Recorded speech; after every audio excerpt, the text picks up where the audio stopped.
Pagi-pagi duduk di bangku, ditemani dengan kopi hangat. Assalamualaikum wahai anak-anakku, semoga pagi ini tetap semangat. Assalamualaikum. Waalaikumsalam. Kita berdoa terlebih dahulu. Doa akan dipimpin sama Najwan. Silakan Najwan. Baiklah, sebelum memulai pembelajaran kita pada pagi hari ini, ada baiknya kita memulai dengan berdoa. Berdoa dimulai. Berdoa selesai. Terima kasih kepada anak-anak Ibu dengan dipanjatkannya doa. Semoga pembelajaran kita hari ini lancar, diberi kemudahan sama Allah. Nah, kemudian coba dulu deh, ruangannya udah bersih belum sekitarnya nih? Bersih itu kan sebagian dari iman. Nah, jadi kalau kita bersih ruangannya, kita nyaman juga belajarnya. Kemudian tetap jaga protokol kesehatan, dari mencuci tangan, pakai masker, jaga jarak, jangan keluar kalau tidak penting gitu ya, Nah ya. Baiklah, pagi ini Ibu lihat anak-anak Ibu sudah pada hadir semua. Ini ada Fajrin, Afrisab, Rizky Fauzan, Sefa. Terima kasih kalian datang tepat waktu hari ini. Berikutnya untuk lebih semangat kita yel-yel seperti biasa ya. Di media. Bravo. Bisa. Luar biasa. Dari minggu lalu kita belajar apa ya? Siapa yang masih ingat? Jadi dari materi kemarin itu kita belajar tentang desain berbasis vektor dan desain berbasis bitmap. Adapun desain berbasis vektor adalah gambar yang tersusun atas pola garis yang berbentuk geometris atau kurva dan berekstensi IPS atau CDF. Perbedaan desain berbasis vektor dan bitmap berdasarkan susunan, resolusi, pixel, format file, ukuran gambar, dan kegunaannya. Dari yang kami pelajari kemarin, Bu, desain berbasis vektor lebih tepat untuk produk seperti logo, infografis, sedangkan untuk bitmap akan mampu menampilkan warna yang nyata dan kaya. Ini membuat bitmap lebih cocok untuk menampilkan foto, Bu. Terima kasih Najwan, terima kasih Sefa, terima kasih Fajrin sudah mengingat pelajaran yang kemarin. Materi kita hari ini yaitu desain grafis percetakan, yaitu ilmu fotografi. Nah, dilihat di sini ada gambarnya. Apa sih yang ada, masalah apa sih yang ada pada gambar berikut? Siapa yang bisa menjawab? Itu gambar fotografi, Bu. Sepertinya gambarnya ada yang salah, Bu. Tujuan pembelajaran kita hari ini yaitu mengetahui pengertian fotografi, kemudian kalian harus mengetahui sejarah fotografi, tujuan fotografi, jenis fotografi, kemudian menentukan referensi gambar sesuai ilmu fotografi, dan yang terakhir mengembangkan referensi gambar tersebut sesuai dengan ilmu fotografi. Kita akan mengadakan pretest. Hanya beberapa soal, kalian isi nama, kelas, alamat emailnya ya. Kemudian soalnya nih ada beberapa soal, silahkan dikerjakan terlebih dahulu. Ada yang sudah ngirim.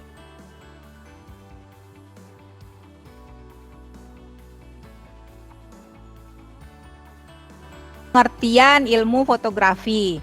Nah, fotografi ini berasal dari kata foto berarti cahaya dan grafos berarti menggambar, yaitu bagaimana kita menggambar menggunakan cahaya. Sejarah fotografi. Nah, pada abad kelima sebelum Masehi, seorang pria bernama Moti sudah mengamati sebuah gejala. Apabila pada dinding ruangan yang gelap terdapat lubang kecil, maka di bagian dalam ruangan itu akan terrefleksi pemandangan di luar ruang secara terbalik lewat lubang tadi. Moti itu adalah seorang orang pertama yang menyadari fenomena kamera obscura. Jenis-jenis fotografi ini, jenis-jenis yang kita ketahui, itu diantaranya yaitu landscape fotografi.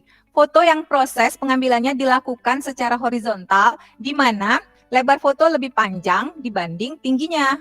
Begitu. Kemudian ada portrait fotografi, orientasinya lebih tinggi dibandingkan lebarnya, dan biasanya digunakan untuk memotret subjek orang. Nah, ini biasanya untuk foto manusia, hewan, pokoknya secara portrait fotografi.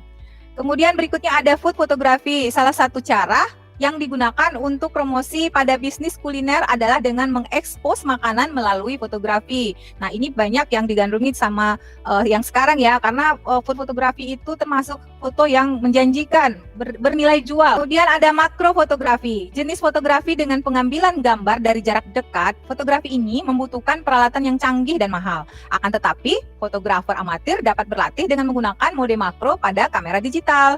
Ada sport fotografi, adalah jenis foto yang menangkap aksi menarik dan spektakuler dalam event dan pertandingan olahraga. Nah, berikutnya ada wild photography, aliran fotografi yang mendokumentasikan beragam bentuk satwa yang liar di habitat aslinya. Lanjutnya ke street photography. Salah satu aliran dalam fotografi jenis ini, fotografi jalanan, umumnya membuat objek yang diambil di ruang terbuka publik dalam kondisi candid atau tanpa pengarahan, seperti gambar yang di samping ini. Berikutnya lagi ada still life photography, seni membuat benda mati menjadi hidup dan memiliki sebuah cerita. Nah, seperti ini gambar yang Ibu tampilkan. Selanjutnya ada journalism fotografi, foto yang digunakan untuk kepentingan pers atau kepentingan informasi. Jadi melalui fotografi seperti ini kita tahu, oh ini ada beritanya tentang kebakaran dan lain-lain. Berikutnya lagi ada wedding fotografi, spesialis dalam fotografi yang terutama difokuskan pada fotografi acara dan aktivitas yang berkaitan dengan pernikahan. Yang terakhir ini adalah black and white fotografi, penciptaan gambar monokrom dengan menggunakan teknik fotografi mengacu pada jumlah rupa monokrom dalam seni rupa. Nah, ini Ibu akan menampilkan untuk jenis-jenis fotografi. Fotografi landscape atau landscape fotografi.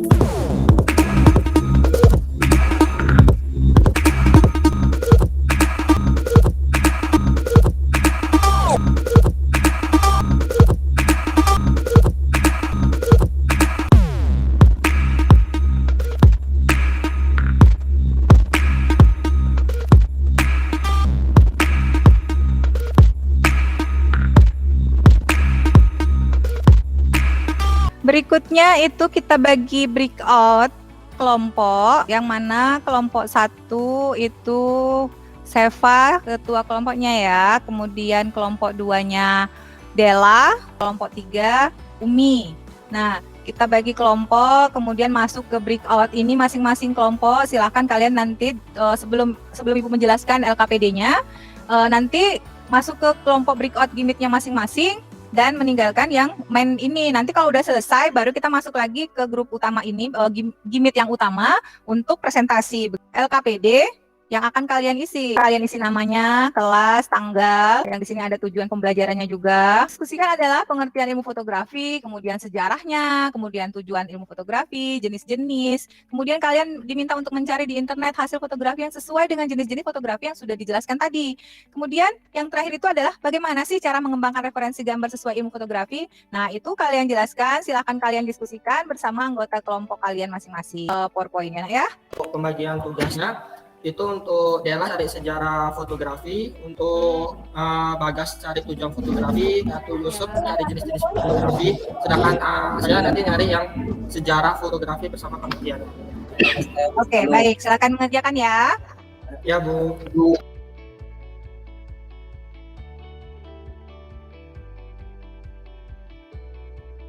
Ibu lihat tadi kamu nge-share screen Google Slide-nya udah selesai berarti ya, Ya. udah sampai jenis-jenisnya ya. Kan memulai presentasi dimulai dari kelompok pertama. Silahkan Seva untuk menampilkan presentasinya. Baik, Assalamualaikum warahmatullahi wabarakatuh. Warahmatullahi wabarakatuh. Izin menyampaikan hasil presentasi kami. Berikut adalah presentasi tentang ilmu fotografi dari kelompok 1 yang beranggotakan saya, Seva Ramadhani, Afdal Aditya Nasution, Fajrin Dwi Khairisa, dan Najwa Alaida. Yang pertama ada pengertian fotografi. Fotografi berasal dari kata fotos yang berarti cahaya dan kata grafo yang berarti menggambar. Fotografi merupakan sebuah proses menggambar dengan menggunakan media cahaya. Pengertian fotografi yang lebih umum yaitu adalah proses atau metode untuk menghasilkan gambar atau foto dari suatu objek dengan merekam pantulan cahaya yang mengenai objek tersebut pada media yang peka terhadap cahaya.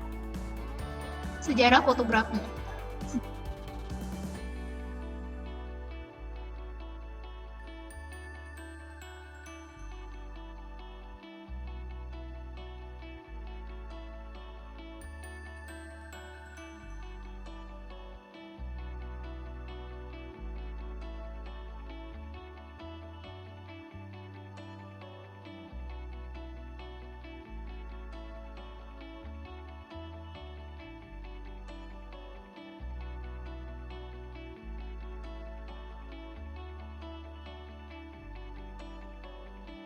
Kepada teman-teman yang ingin bertanya, saya persilahkan.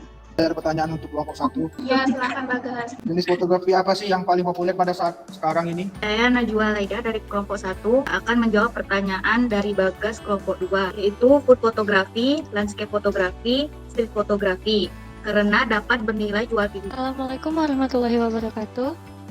Saya Ella Oktaviani akan mempresentasikan hasil diskusi dari kelompok kami.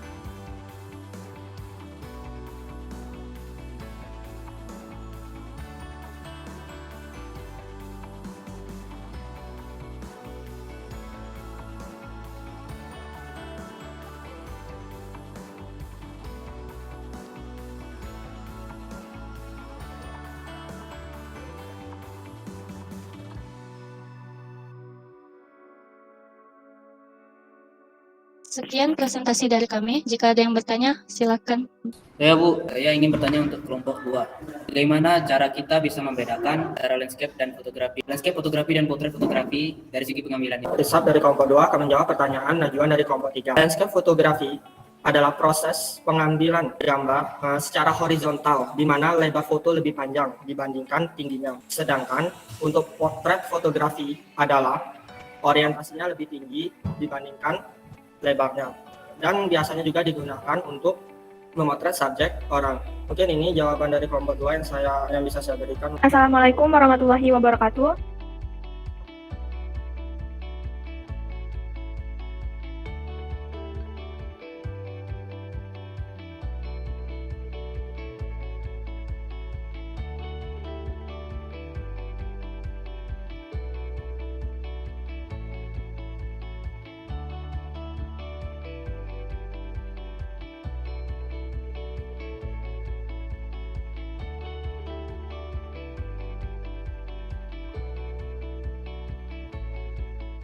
Apa sih still life fotografi itu? Desi Puspitasari dari kelompok 3 akan menjawab pertanyaan Najwa. Still life fotografi itu yaitu seni membuat benda mati menjadi hidup dan memiliki sebuah cerita. Nah, kita beri aplaus dulu untuk semua kelompok. Ya, terima kasih kepada anak-anak Ibu atas presentasinya hari ini dan diskusinya hari ini. Nah, untuk lebih semangat kita ice breaking dulu deh. Tepuk semangatnya mana biar semangat. Tepuk semangat.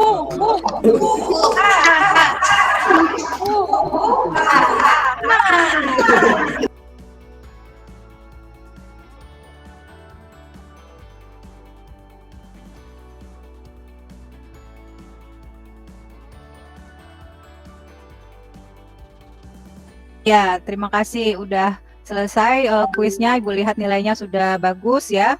Nah, selanjutnya kita akan melanjutkan kegiatan kita dengan penutup, yaitu menyimpulkan. Siapa yang bisa menyimpulkan ini untuk kegiatan pembelajaran kita hari ini? Menyimpulkan tentang fotografi. Fotografi adalah diartikan sebagai suatu proses pengambilan gambar dengan media kamera, penciptaan gaya, teknik, kemudian mengubahnya dalam sebuah gambar. Bukan tujuan fotografi.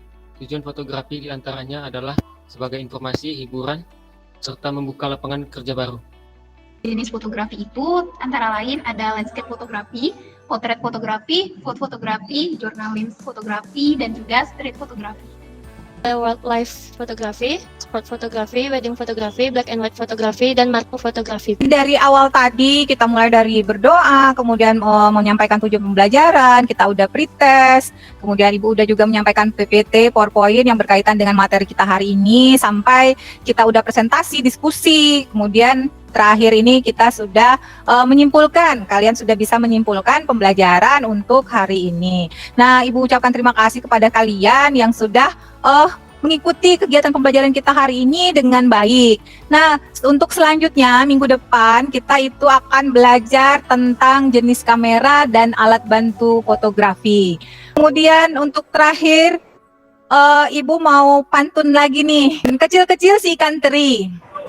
Di dalam hati, di dalam kali. Niatkan belajar sepenuh hati. Semoga Allah memberkahi. Amin. Amin. Satu lagi, jalan-jalan naik kereta, naik ke atas memakai tangga. Mari kita menggapai cita-cita agar bisa bahagiakan orang tua. Amin. Amin. Amin. dipimpin oleh Najwan. Silahkan Najwan. Untuk menutup kegiatan kita pada siang Itu hari yang akan ini ada dipimpin baiknya oleh- kita berdoa menurut agama dan kepercayaan kita masing-masing. Berdoa dimulai. Berdoa selesai. Kegiatan pembelajaran kita hari ini sudah berakhir. Ibu harap kalian tetap bisa menjaga kesehatan, menjaga prokesnya, tetap pakai masker kalau keluar rumah. Jika tidak penting, tidak usah keluar rumah. Nah, menjaga jarak, mencuci tangan, ya. Jadi biar anak-anak ibu nanti bisa beraktivitas seperti biasanya lagi. Demikian itu ibu sampaikan untuk hari ini. Jangan lupa bantu orang tua, baik yang anak perempuan ataupun laki-laki. Silakan bantu orang tuanya setelah ini. Untuk akhirnya ibu ucapkan Assalamualaikum warahmatullahi wabarakatuh. Waalaikumsalam warahmatullahi wabarakatuh.